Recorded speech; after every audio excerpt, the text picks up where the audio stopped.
এইবারের ঈদে আমরা বন্ধুরা মিলে হচ্ছে একটা প্ল্যান করে ফেলি, আমরা যাব বরিশাল। সো এই বরিশাল ট্যুরে সব কিছু হঠাৎ করেই হয়, রাস্তায় নেমে পড়ি এবং বরিশালের উদ্দেশ্যে রওনা করে ফেলি। রাস্তায় গাড়ি খুব কম ছিল, যেভাবেই হোক আমরা গাড়ি ম্যানেজ করে আলহামদুলিল্লাহ সদরঘাট পৌঁছে যাই। সো সদরঘাট পৌঁছেই প্রথমে টিকিট কেটে নিই, 10 টাকা করে টিকিট। হচ্ছে আমরা 5 জন ছিলাম, 5টা টিকিট কেটে নিই এবং হচ্ছে 5টা টিকিট কেটে আমরা লঞ্চে ওঠার উদ্দেশ্যে রওনা করে দিই। তো অনেকদিন পর হচ্ছে বরিশাল যাচ্ছি এবং নিজের ছোটোবেলার ফ্রেন্ডদের সাথে একসাথে লঞ্চে যাওয়ার একটা অভিজ্ঞতা অনেক আগে থেকে ছিল, নতুন করে হচ্ছে আমরা আবার নতুন একটা অভিজ্ঞতা নিয়ে যাচ্ছি। বরিশালের লঞ্চগুলো অনেক বড় হওয়ার কারণে দেখতে অনেক সুন্দর লাগে, লাক্সারিয়াস। সো আমরা বন্ধুরা মিলে প্ল্যান করি যে আমরা অনেক দিন যাবত লঞ্চে কোথাও ভ্রমণ করি না, সেই কারণে হচ্ছে আমরা বরিশালে প্ল্যানটা করা এবং এই লঞ্চগুলোতে আমরা মূলত লঞ্চ জার্নিটা এনজয় করব, এটাই হচ্ছে মূল উদ্দেশ্য। এই বিশাল বিশাল দানবীয় লঞ্চগুলো সামনে থেকে দেখতে এতটাই ভালো লাগে যেটা বলার বাইরে। যদিও আমার বাড়ি বরিশাল না, তবুও বরিশালের প্রশংসা একমাত্র লঞ্চ দেখে করতেই হয়। আমরা অনেকগুলো লঞ্চ দেখলাম এবং শেষে আমরা সিদ্ধান্ত নিলাম যে আমরা পারাবত 18-তে উঠবো এবং যেই বাবা সেই কাজ, আমরা পারাবত 18-তেই উঠে গেলাম এবং পারাবত 18-তে আমরা হচ্ছে একটা ফ্যামিলি কেবিন নিলাম। ঠিক আছে, ফ্যামিলি কেবিনের দাম হচ্ছে আমরা এক এক সময় কন্ডিশনের উপর নির্ভর করে এক এক রকম থাকে। আপনারা যখন যাবেন ওইটা কন্ডিশন কেমন থাকে, সিচুয়েশন কেমন থাকে এবং যাত্রী কেমন থাকে সেটার উপর নির্ভর করে হচ্ছে আপনারা টিকিটের দাম নির্ধারণ হয়ে থাকে আর কি, এক এক সময় এক এক রকম দাম থাকে। সো আপনারা যখনই যাবেন অবশ্যই কন্ডিশন কেমন, ঠিক আছে, যাত্রী কেমন, যাত্রীর চাপ কেমন, সব কিছু বিবেচনা করে আপনারা করে নেবেন আর কি। সো আমরা অলরেডি টিকিট কেটে ফেলছি, মানে কেবিন নিয়ে ফেলছি এবং উপরের দিকে উঠতেছি। উপরে ওঠার সময় আপনাদেরকে একটু দেখাই লঞ্চের ভিউটা কেমন, ঠিক আছে। সো আমরা ফ্রেন্ডরা সবাই খুবই এক্সাইটেড, কারণ অনেকদিন পর হচ্ছে বরিশাল যাচ্ছি এবং হচ্ছে আমাদের কাছে লঞ্চ ভ্রমণটাই মূল বিষয়বস্তু ছিল যে আমরা খুব এনজয় করব। সো এই হচ্ছে আমাদের কেবিন এবং এই কেবিনটাই হচ্ছে আপনাদেরকে আমি দেখাই, লাইটটা জ্বালাই নেই। এই হচ্ছে আমাদের ফ্যামিলি ওয়ান কেবিন, ঠিক আছে। এই কেবিনটাই আমরা নিছি হচ্ছে মাত্র 4000 টাকায়। তবে আমি যেটা আগে বলছি যে এক এক সময় একই দাম থাকে, এই কেবিনটাই হচ্ছে আবার অনেক সময় 10,000 টাকা দাম হয়ে থাকে, আবার অনেক সময় 5,000-7,000 টাকাও দাম হয়ে থাকে। তবে এখন যেহেতু ঈদ সিজন, ঢাকা থেকে আপনার ঈদের পরে আমরা ঢাকা থেকে যাচ্ছি, সেহেতু ঢাকা থেকে খালি লঞ্চ যাইতেছে বরিশালে, সেহেতু আমরা খুব অল্প দামি কেবিনটা পেয়ে যাই। এর ভিতরে আমরা দেখতে পেলাম যে ঢাকা বরিশাল ঢাকা রুটের যে প্রিন্স আওলাদ 10 লঞ্চটি আছে সেটা ছেড়ে গেল ঘাট থেকে। এটা ছাড়ার কিছুক্ষণ পরেই আমাদেরটা ছাড়বে সম্ভবত।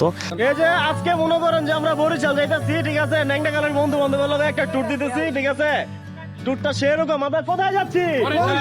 কোথায়? বরিশাল।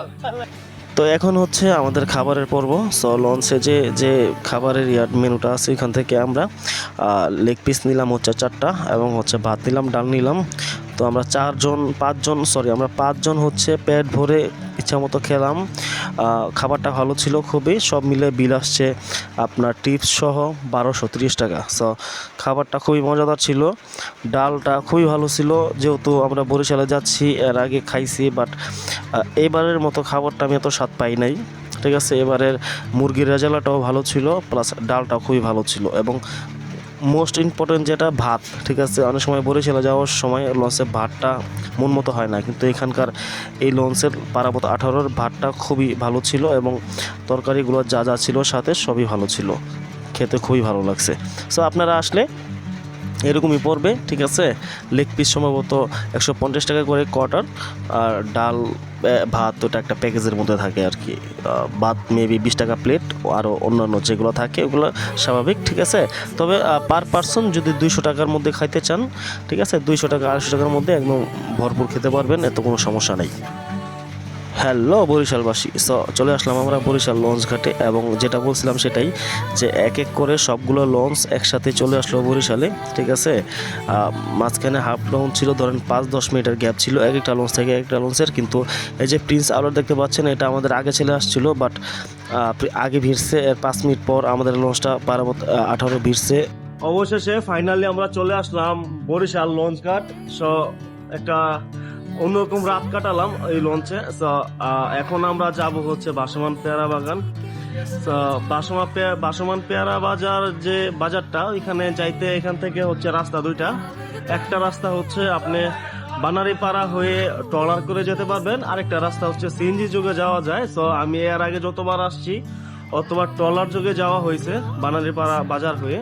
তো আজকে ফ্রেন্ডদের সাথে আসছি, তারা আসলে কোন দিক দিয়ে যেতে চায় সেটা তাদের সাথে কথাবার্তা বলে হচ্ছে ডিসিশন নেওয়া হবে। এখন নিচে যাব, নাস্তা করবো, তারপর হচ্ছে কোন দিকে যাওয়া যায় সেটা প্ল্যান করবো আর কি। সো আমরা লঞ্চ থেকে চেক আউট করে এখানে যে লঞ্চ ঘাটের সামনে একটা হোটেল আছে, চট্টগ্রাম মুসলিম হোটেল, এখানে আমরা সকালে নাস্তাটা সেরে ফেলি। এখানে নাস্তাটা খুবই ভালো ছিল, বিশেষ করে পরোটার স্বাদ খুবই ভালো ছিল এবং হচ্ছে এখান থেকে নাস্তা পানি করে বিশেষ করে ডাল ভাজি পরোটা এবং এখানে প্রত্যেকটা খাবারই সুস্বাদু ছিল, আপনারা আসলে খেতে পারেন। যাই হোক, আমরা এখন হচ্ছে আমাদের প্ল্যান, আমরা যাব দুর্গাসাগর দিঘি হয়ে এই একই রাস্তায় আমরা গুটিয়া মসজিদ হয়ে যাব এবং হচ্ছে আমরা শেরে বাংলা একে ফজলুল হকের বাড়ি, যেটা এখন বর্তমানে জাদুঘর হিসাবে আছে, সেটা আমরা পরিদর্শন করে হচ্ছে আমরা ওই রুট দিয়ে হচ্ছে পিরোজপুরের যে ভীমরুলি ভাসমান পেয়ারা বাজার আছে ওইখানে আমরা যাব এবং ওইখানে একটা ট্রলার ভাড়া করে আমরা পুরোটা রাস্তা বা পুরোটা বাগানের আশেপাশে যত চিপাচাপ আছে সব কিছু এক্সপ্লোর করবো। সো গাইস, আমরা ইতিমধ্যে চলে আসলাম বরিশালের এই যে গুটিয়া মসজিদে। তো আমরা সদরঘাট বাস টার্মিনাল নামছি, এখান থেকে একটা সিএনজি রিজার্ভ নিচ্ছি, এ হচ্ছে আমাদের সিএনজি এবং এই যে আমরা ফ্রেন্ডরা একসাথে, ঠিক আছে, সবুজ বাবু ওদিকে আরও দুইজন আছে। গুটিয়া মসজিদ চলে আসছি। গুটিয়া মসজিদ এর আগেও আমি আসছি, আজকে হচ্ছে আমার ফ্রেন্ডদেরকে নিয়ে এই প্রথমবার আসলাম। গুটিয়া মসজিদটা কিন্তু খুবই সুন্দর একটা জায়গা, আপনারা চাইলে আসতে পারেন। একটা জিনিস বলে নেই যে আজকে আমাদের ট্যুরের যে প্ল্যানটা সেটা হচ্ছে, যদিও এখন সিজন না, পেয়ারা বাজারের সিজন না, তারপর আমরা আসছি, দেখি এখানে যে কত কি করা যায়। এর পাশাপাশি আমরা শেরে বাংলা একে ফজলুল হকের বাড়িটা দেখাবো এবং তার পাশাপাশি আপনার পেয়ারা বাজার এবং তার পাশাপাশি হচ্ছে আমরা দেখব করাপুর মিয়াবাড়ির একটা মুঘল আমলের একটা 3 গম্বুজ মসজিদ আছে, ঐতিহাসিক একটা মসজিদ, ওই মসজিদটা ভিজিট করবো। তো এই আর কি।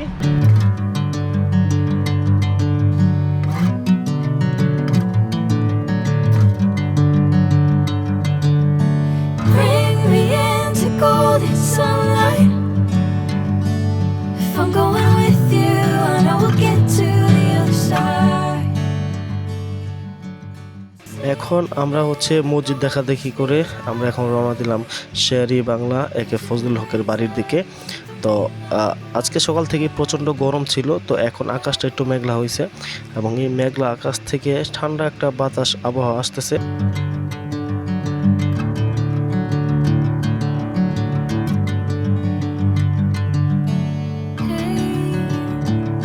Never the same. Never you calling my name, I'm taking my sweet time. Hey, whatever the plan, I know I'm holding the best of me. তো ইতিমধ্যে আমরা চলে আসছি শেরে বাংলা ফজলুল হকের স্মৃতি জাদুঘরে। এখানে আমি আগেও আসছি, আজকে ফ্রেন্ডদেরকে নিয়ে আসলাম। তো এই জাদুঘরটা আজকে মোটামুটি আপনাদেরকে ঘুরে ঘুরে দেখানোর চেষ্টা করব, যতটুকু দেখাতে পারি এই আর কি। তো ঘটনা যেটা ঘটছে, শেরে বাংলা একে ফজলুল হকের যে জাদুঘরটা আছে ওনার বসত বাড়ি, এটা 11টার সময় ওপেন করা হয়। সো আমরা একটু আগে আগে চলে আসছি, 1 ঘন্টা আগে। তো আমাদের হাতে এরকম টাইম নাই যে এখানে 1 ঘন্টা অপেক্ষা করে হচ্ছে ভিতরে দেখবো এই আর কি। সো এখানে কিছু ছবি টবি তুললাম এবং ছবি টবি তুললে এখান থেকে এখনই আমরা চলে যাব। এখন আমরা যাব হচ্ছে ভীমরুলি পেয়ারা বাজারে, ভাসমান পেয়ারা বাজারে। এখানে রাস্তায় যেতে যেতে আরও কথা হবে, দেখো দেখুন। সো শেরে বাংলা একে ফজলুল হকের বাড়িতে আমরা সময় কাটানোর পর আমরা এখন উদ্দেশ্য হচ্ছে ভীমরুলি ভাসমান পেয়ারা বাজারে ওইখানে যাওয়ার। সো ওইখানে যাওয়ার সময় প্রাকৃতিক সৌন্দর্য ভরপুর। প্রাকৃতিক সৌন্দর্য বলতে বরিশালের একটা জিনিস আমার কাছে খুবই ভালো লাগছে, সেটা হচ্ছে রাস্তার দুপাশে প্রচণ্ড গাছপালা এবং ম্যাক্সিমাম জায়গায় ধরেন গ্রামের ভিতরেও যে রাস্তাঘাট আছে এগুলোর প্রচণ্ড গাছপালায় ভরপুর। এত গাছপালা আমি অন্য ডিস্ট্রিক্টের কোনো এলাকায় বা গ্রামে আমি কখনো দেখি নাই। যাই হোক, এই রাস্তার দুই পাশে নৈসর্গিক যে সৌন্দর্য সেটা উপভোগ করতে করতে আমরা ধীরে ধীরে রাস্তায় গিয়ে চলেছি সামনের দিকে। এরই মধ্যে হঠাৎ করে আমাদের কাছে মনে হচ্ছে যে এসির মধ্যে একটা ঠান্ডা বাতাস চলে আসছে, সামনে বৃষ্টি হওয়ার সম্ভাবনা আছে এবং কি হালকা পাতলা ঘুরে ঘুরে বৃষ্টি শুরু হয়েছে।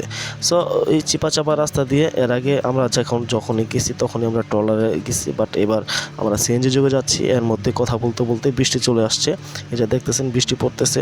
সো বৃষ্টি পড়াতে পরিবেশটা আরও অনেকটা সুন্দর হয়ে উঠেছে আমাদের কাছে। আপনাদের কাছে হয়তো ভালো লাগতেছে। যাই হোক, এই রাস্তা ধরে আমরা আস্তে আস্তে এগোতে যাচ্ছি ভীমরুলির দিকে, এবং ভীমরুলিতে যাওয়ার সময় আশেপাশে অনেক কিছু দেখার মধ্যে এই নৌকা বাজারটা, এখানে রেডিমেড নৌকা বিক্রি করে ওরা, এটা খুবই ভালো লাগছে। এটা সম্ভবত জায়গাটার নাম আটঘর। আমরা এখানে দাঁড়াবো না, আমরা সোজা চলে যাবো আর সামনের দিকে যত দূর যেতে পারি আমরা অত দূরে আগাবো, এবং ওইখান থেকে আমরা যতটুকু পর্যন্ত আমাদের গাড়ি আটকানো যায় ততক্ষণ পর্যন্ত আমরা যাবো। তারপর হচ্ছে ওইখান থেকে আমরা ট্রলার নেওয়ার সিদ্ধান্ত নিয়েছি। সো সামনের দিকে আগাইতে থাকি।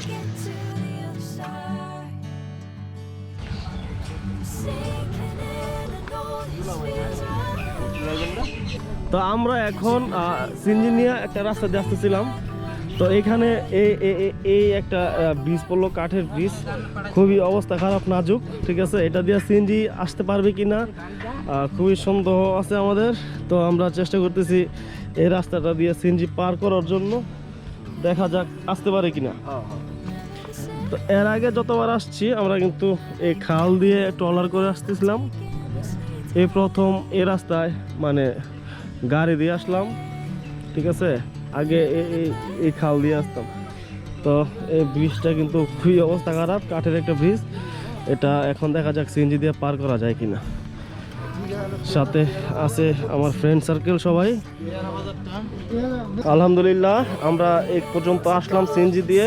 এখান থেকে আমরা একটা নৌকা রিজার্ভ করছি, আমরা 6 জন এই নৌকা রিজার্ভ করলাম। এই নৌকা দিয়ে এখন আমরা ভীমরুলি পেয়ারা বাজার এক্সপ্লোর করব। তবে এখানকার থেকে নৌকা নেওয়াটা খুবই রেয়ার, কারণ এখান থেকে অনেকে নৌকা নেয় না, আটঘর বাজার থেকে নেয়। বাট আমরা এখান থেকে নিলাম একটু সামনে এসে, ঘন্টা হিসাবে চুক্তিতে। সো আপনারা কখনো আসলে ঠিক আছে দরদাম করে আসতে পারেন। ভালো, এখানকার মানুষের আচার ব্যবহার খুবই ভালো। সাথে 2টা কাঁঠালও নিয়ে নিছি খাওয়ার জন্য। আমরা এই কয়জনই নৌকাটা রিজার্ভ করলাম আর কি। এখন আমরা নদী পথে যাত্রা শুরু করব, এইদিকে যাব।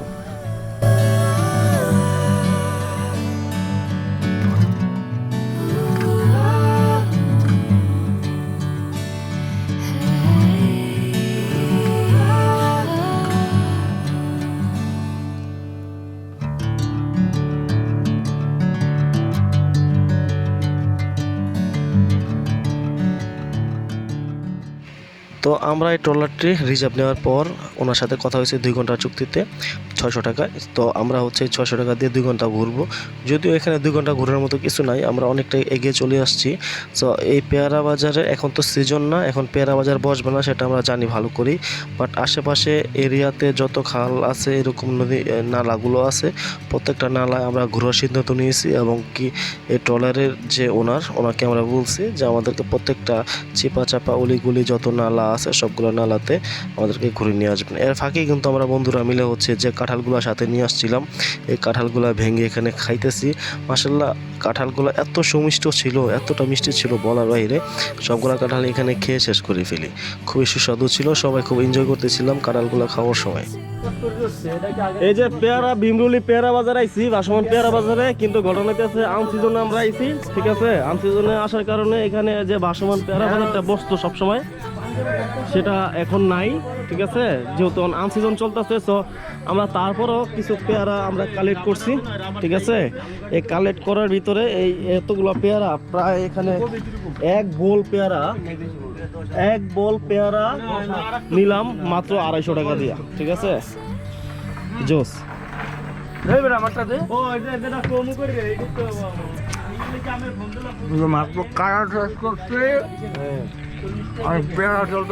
কাঁঠাল দুইটা কাঁঠাল, এখন পেয়ারা চলতেছে, খাওয়া চলতেছে ওরা দুরা। আমারটা দে।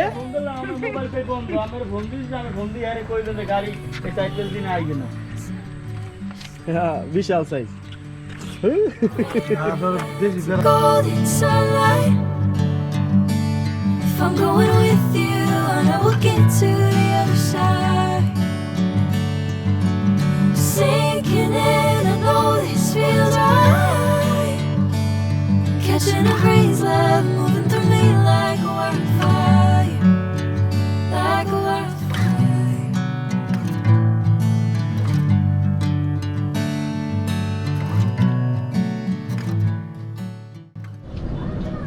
সো গাইস, আমরা এখন চলে আসছি বরিশালের সেই বিখ্যাত 30 গোডাউন এলাকায়। বরিশালে আসলে এই 30 গোডাউন না আসলে বরিশালে আসার পূর্ণতা থাকে না, ঠিক আছে? তো এখানে আমার সাথে আছে সবুজ, এর পাশে আছে মনি, বাবু, সে এখনো দুধ খায়।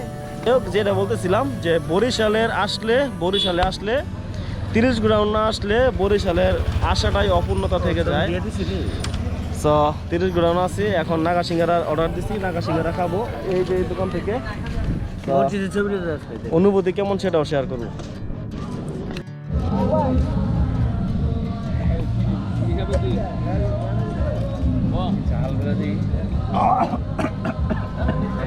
তো এই যে অলরেডি একজন নাগা শিকারা মুখে দিয়েই তার অবস্থা ভয়াবহ হয়ে গেছে গা, ঠিক আছে?